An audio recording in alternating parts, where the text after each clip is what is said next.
ভুলে নগদ নাম্বারে টাকা চলে গেলে আপনি সেই টাকা আবারও কিভাবে ফিরিয়ে আনবেন আজকের এই ভিডিওতে আপনাদেরকে সেই প্রসেসটি দেখিয়ে দেব।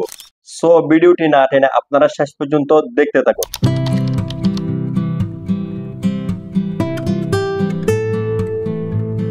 ধরুন আপনি একটি নগদ নাম্বারে টাকা পাঠাচ্ছেন, সেই টাকাটা অন্য নগদ নাম্বারে চলে গিয়েছে ভুলে।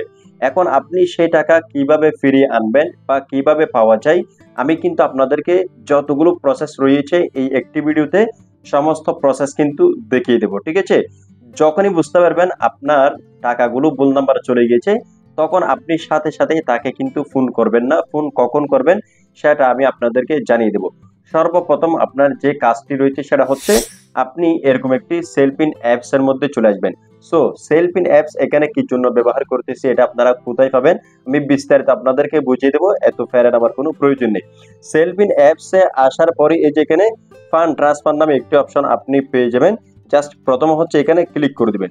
ক্লিক করার পরে এই যে এখানে নগদের যে একটা অপশন রয়েছে সেটা কিন্তু আপনি পেয়ে যাবেন। এখানে হচ্ছে আপনি ক্লিক করে দিবেন। ক্লিক করার পরে এখন যে ভুল নাম্বার আপনি টাকা পাঠিয়ে দিয়েছেন সেই ভুল নাম্বারটি এখানে আপনি লিখে দিবেন। এই যে আমি এখানে লিখে দিচ্ছি। নাম্বারটি লেখা শেষ হয়ে গেলেই এখানে হচ্ছে নেক্সট নামে একটি অপশন পেয়ে যাবেন। আপনি এখানে হচ্ছে ক্লিক করে দিবেন। ক্লিক করার পরে দেখেন এখানে লেখা চলে আসছে oops the account no is not register. অর্থাৎ এই যে নাম্বার আমি টাকা পাঠিয়ে দিয়েছি ভুল নাম্বারে, এই নাম্বারে যদি নগদ অ্যাকাউন্ট খোলা না থাকে তাহলে কিন্তু এই লেখাটি চলে আসবে। আর যদি সেই অ্যাকাউন্টটি খোলা থাকে তাহলে কিন্তু সেই অ্যাকাউন্টে টাকা পাঠানোর জন্য এখানে অপশনগুলো চলে আসবে। সো এই সেলফিন অ্যাপসটি আপনি কোথায় পাবেন? আপনার যদি একটা ইসলামী ব্যাংকের অ্যাকাউন্ট থেকে থাকে তাহলে আপনি কিন্তু এই সেলফিন অ্যাপসটি ব্যবহার করতে পারবেন। এটা হচ্ছে আপনি খুলে নিতে পারবেন, প্লে স্টোরে পেয়ে যাবেন। এটি ইনস্টল করে এখানে হচ্ছে আপনাকে অ্যাকাউন্ট ক্রিয়েট করতে হবে। আপনি যেই ইসলামী ব্যাংক থেকে অ্যাকাউন্ট খুলেছিলেন আপনার ব্যাংক অ্যাকাউন্টটা, সেখানে যদি আপনি ফোন করেন তাহলে তারা হচ্ছে এটা ওকে করে দিবে। সো এখন যদি আপনার ইসলামী ব্যাংকে অ্যাকাউন্ট না থাকে, যদি সেলফিন অ্যাকাউন্ট আপনার না থাকে তাহলে আপনি কি করবেন? তাহলে আপনার পরিবার পরিজনের কারো কাছে রয়েছে কিনা দেখবেন। আর যদি সেখানে না পান তাহলে আপনার আশেপাশে অনেকগুলো মানুষ পেয়ে যাবেন, অথবা আপনি যেখানে কাজকর্ম করেন সেখানে আপনি জিজ্ঞেস করবেন ভাই আপনার ফোনের মধ্যে সেলফিন অ্যাকাউন্ট রয়েছে কিনা, অথবা আপনার দোকানের মধ্যে যদি যান তাহলে কিন্তু পেয়ে যাবেন। যদি থেকে থাকে তাহলে আপনি সর্বপ্রথম যে কাজটা করবেন, নগদের মধ্যে বলে টাকা চলে গেলে আগে সেলফিন অ্যাপস এর মধ্যে আপনি যে কোনো ভাবে চলে আসবেন। আসার পরে হচ্ছে সেই নাম্বারটা এখানে টাইপ করে এই যে এই লেখাটি আসতেছে কিনা দেখবেন। যদি নগদ অ্যাকাউন্ট খোলা থাকে সেই নাম্বার দিয়ে তাহলে কিভাবে টাকা ফিরে আনবেন সেটাও আমি আপনাদেরকে জানিয়ে দেবো। একটু ধৈর্য সহকারে ভিডিওটি দেখুন। সো এখানে যেহেতু এই নাম্বারে নগদ অ্যাকাউন্ট খোলা নেই তাহলে কি হবে, তার সেখানে কিন্তু একটা এসএমএস যাবে। যদি সে অ্যাকাউন্ট না খুলে, তার কাছে তো এসএমএস গিয়েছে আপনি কত টাকা পাঠিয়েছেন, 5,000 হতে পারে বা 50,000 20,000 যে কোনো অ্যামাউন্ট হতে পারে। সে যদি এটা খেয়াল না করে, অনেকে কিন্তু কি এসএমএস এসেছে সেটা কিন্তু খেয়াল করে না। তো এভাবে যদি 3 দিন হয়ে যায়, 72 ঘন্টা যখন হয়ে যাবে তখন কিন্তু অটোমেটিক্যালি আপনার অ্যাকাউন্টের মধ্যে আপনি যে অ্যাকাউন্ট থেকে টাকা পাঠিয়ে দিয়েছেন বলে আবারও কিন্তু সেই অ্যাকাউন্টের মধ্যে টাকাগুলো জমা হয়ে যাবে। আপনাকে কোনো কিছুই করতে হবে না।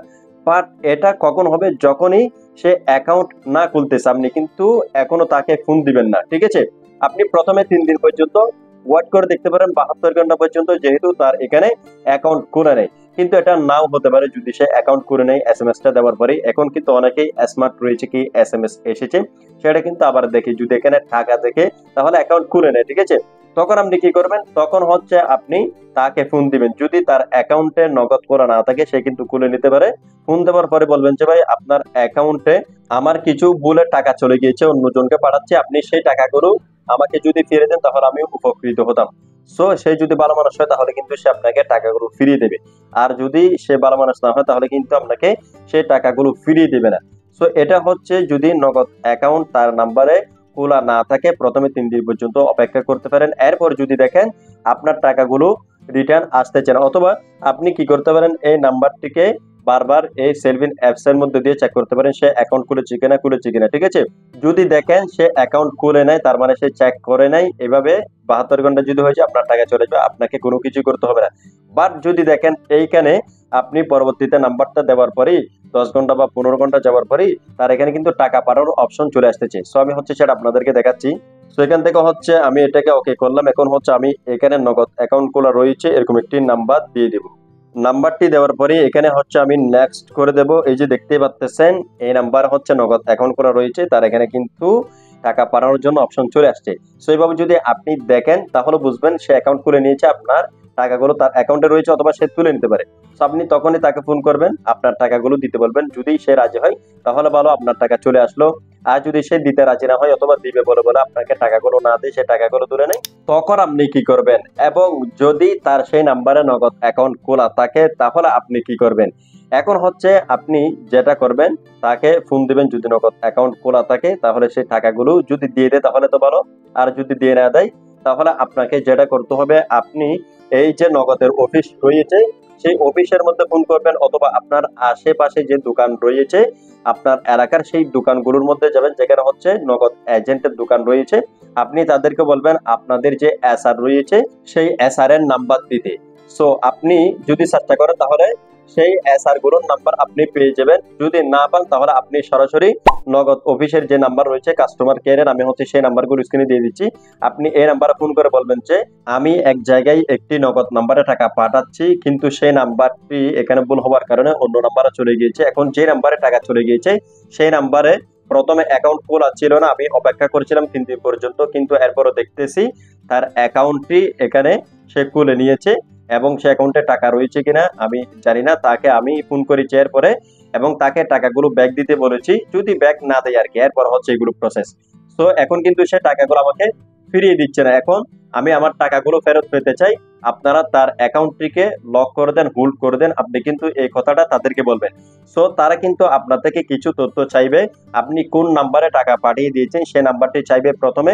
এরপর হচ্ছে আপনার কিছু তথ্য কিন্তু তারা চাইবে। তারা যদি এগুলো চাই আপনি অবশ্যই দিয়ে দিবেন, যেগুলো চাই আর কি সঠিকভাবে। যদি সঠিকভাবে হয় তারা কিন্তু এগুলো চেক করে দেখবে আপনি কত টাকা পাঠিয়েছেন, সেই অ্যামাউন্টটা আপনার থেকে জিজ্ঞেস করতে পারে, আপনি সেটা বলবেন।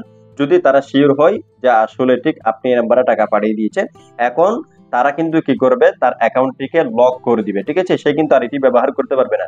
এরকম কিন্তু আমি একবার করেছি, একটি ভুল নাম্বার কিন্তু টাকা চলে গিয়েছিল। আমি তৎক্ষণাৎ কিন্তু এই একটা পদক্ষেপ নিয়েছি কাস্টমার কেয়ারে কথা বলার মাধ্যমে। ঠিক আছে, এটা কিন্তু আগে ছিল না, এখন কিন্তু করা যায়। আপনি তার অ্যাকাউন্টটিকে লক করে দিতে পারবেন নগদ কাস্টমার কেয়ারের মাধ্যমে আর কি। যখনই তার অ্যাকাউন্টটি লক হয়ে যাবে তখন কিন্তু সে এখানে ঢুকতে পারবে না, লেনদেন কিন্তু কোনো কিছু করতে পারবে না। সো একটি নাম্বার দিয়ে যেহেতু একটি নগদ অ্যাকাউন্ট খোলা যায়, তাহলে সে অবশ্যই এই নগদ অ্যাকাউন্টটি ইউজ করবে তার যদি এটা গুরুত্বপূর্ণ হয়। আবার অনেকে আছে নগদ অ্যাকাউন্ট খুলে রেখেছে কিন্তু এটা সে ব্যবহার করে না। সো এরকম হলে কিন্তু আপনার টাকা আপনি ফেরত পাবেন না।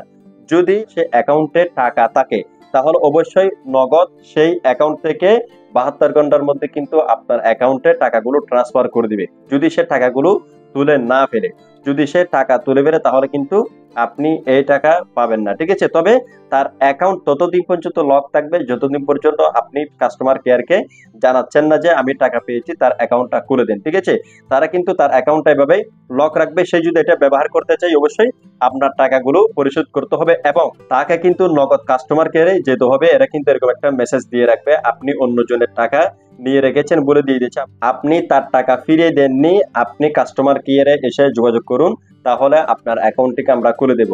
এখন সে যদি তার অ্যাকাউন্টটিকে পুনরায় চালাতে চায় তাহলে কিন্তু অবশ্যই কাস্টমার কেয়ারে তাকে যোগাযোগ করতে হবে। যোগাযোগ করে আপনার টাকাগুলো যদি দিয়ে দেয় ওখান থেকে আপনার সাথে যোগাযোগ করবে, তাহলে তার অ্যাকাউন্টটি করে দিবে, অন্যথায় কিন্তু তার অ্যাকাউন্টে এভাবে লক হয়ে পড়ে থাকবে। ঠিক আছে, সো এই হচ্ছে নগদের মধ্যে ভুল নাম্বারে টাকা চলে গেলে টাকা ফেরত আনার সমস্ত প্রসেস। আমি আপনাদেরকে একটু ডিটেলসলি বলেছি, যার কারণে ভিডিওটা একটু লেন্থি হয়ে গেছে, অনেকে কিন্তু এভাবে আপনাদেরকে বোঝায় না। ঠিক আছে, সো আপনারা আশা করি বুঝতে পেরেছেন সমস্ত প্রসেস গুলো। প্রথমটিতে কাজ না হলে তারপরে দ্বিতীয় স্টেপ আসবেন। ঠিক আছে, মানে তাকে ফোন করবেন। এরপর যদি কাজ না হয় তাহলে আপনাকে সরাসরি কাস্টমার কেয়ারে যোগাযোগ করে এই যে স্টেপ গুলো বলেছি আপনি এই স্টেপ গুলো ফলো করবেন, তাহলে আপনার টাকা কোথাও যাবে না। সে খেয়ে ফেললেও তার অ্যাকাউন্টটি সে ব্যবহার করতে পারবে না। সে যদি পুনরায় অ্যাকাউন্টটি ব্যবহার করতে চায়, যখনই তার প্রয়োজন হবে অবশ্যই কিন্তু তার প্রয়োজন হবে, তাহলে আপনি আজকে না পেলে টাকাগুলো এইভাবে, তাহলে সে যখন অ্যাকাউন্টটা ইউজ করতে চাইবে সেই দিন কিন্তু আপনাকে টাকাগুলো ফেরত দিয়ে তারপর হচ্ছে তার অ্যাকাউন্টে সে সচল করতে পারবে। সো এভাবে কিন্তু আপনার টাকাগুলো আপনি এই সময়ের মধ্যে না ফেলে যে কোনো একদিন কিন্তু আপনার টাকাগুলো এইভাবে ফিরে পাবেন। যদি আজকের ভিডিওর থেকে আপনাদের একটু উপকার হয়ে থাকে, ভালো লেগে থাকে, ভিডিওতে একটি লাইক করে দিবেন, চ্যানেলটিকে সাবস্ক্রাইব করে রাখবেন। এই ধরনের গুরুত্বপূর্ণ ভিডিওগুলো সবসময় পাওয়ার জন্য আমাদের সাথে থাকবেন। দেখা হচ্ছে নতুন কোনো ভিডিওতে। আল্লাহ হাফেজ।